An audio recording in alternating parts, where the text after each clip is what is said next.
आई तुळजाभवानी मातेच्या मंदिराचे हे रहस्य तुम्हाला माहिती आहे का? फार प्राचीन काळी कर्दूल नावाचे एक ऋषी होते. त्यांच्या मृत्यूनंतर त्यांची पत्नी अनुभूती यांनी आई भगवतीची कठोर तपश्चर्या केली.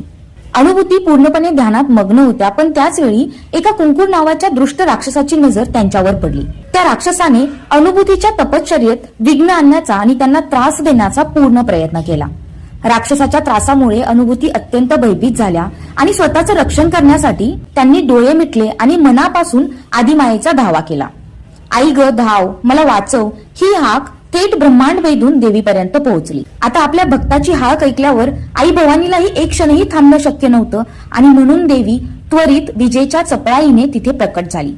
देवीने एका क्षणात त्या कुंकूर राक्षसाचा वध केला आणि अनुभूतीला अभय दिले. भक्ताच्या हाकेला ओ देऊन देवी इतक्या त्वरित धावून आली आणि म्हणून तिचे नाव पडले त्वरजा.